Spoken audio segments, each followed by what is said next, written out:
Greetings and welcome back to the You Are Not a Machine YouTube channel. I've already introduced the great scholar and writer Neil Postman in an earlier video. If you'd like to watch that video, you can find the link to my Neil Postman playlist in the description below this video. As I mentioned in last week's video, in the coming weeks and months, I'm going to be focused on going deeper into Postman's work, beginning with his most popular book, Amusing Ourselves to Death, Public Discourse in the Age of Show Business. Today's video will be focused on introducing this work. So, Amusing Ourselves to Death, Public Discourse in the Age of Show Business was published in 1985. And early in the book, Postman famously wrote about the year before the book was published, so 1984, during which undoubtedly he was working on the book. Here's a quote from the beginning of his book. "We were keeping our eye on 1984. When the year came and the prophecy didn't, thoughtful Americans sang softly in praise of themselves. The roots of liberal democracy had held. Wherever else the terror had happened, we at least had not been visited by Orwellian nightmares." I've already discussed this quote in an earlier video. Again, if you want to watch that video, you can find it again in the Neil Postman playlist in the description below this video. The publication of Postman's book could not have been more timely, for Orwell's book had had a dramatic influence on modern culture. Although mostly symbolic, Western culture's fixation on the year 1984 cannot be overstated. For those of us who remember the concern around Y2K at the turn of the century, the culture's fixation and concern regarding 1984 was similar, and perhaps even greater.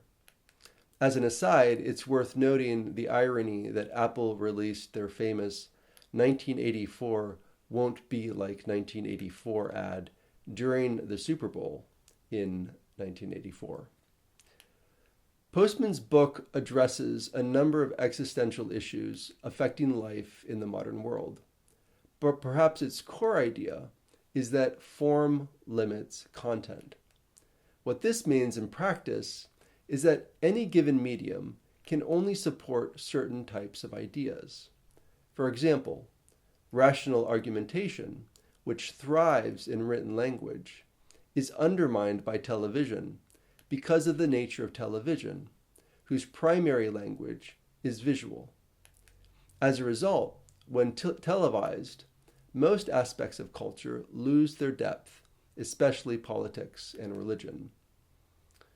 Building on this idea, Postman uses the thought of media scholar Marshall McLuhan, specifically rephrasing his famous saying, "The medium is the message," as "the medium is the metaphor."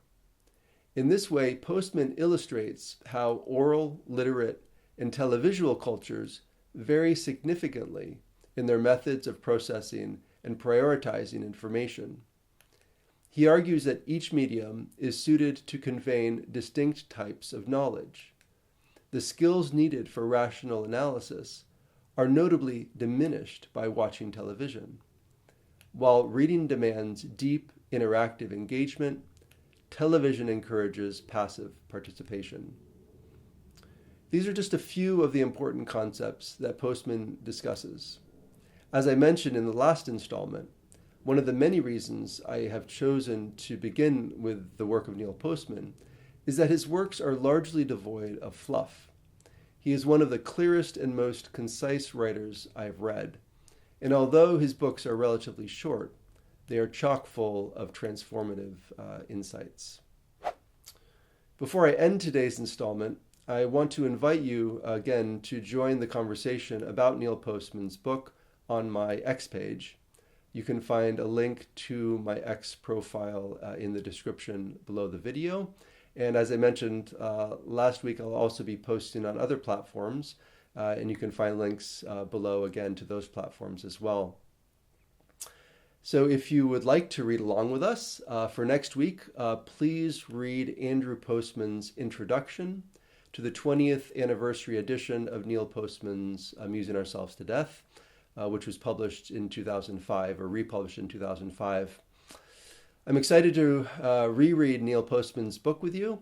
So if you haven't already, again, please subscribe to this channel, follow me on socials, and as always, if you haven't already downloaded the How Did We Get Here reading list, please do that. You can find a link for that below this video, as always, and I will see you again soon.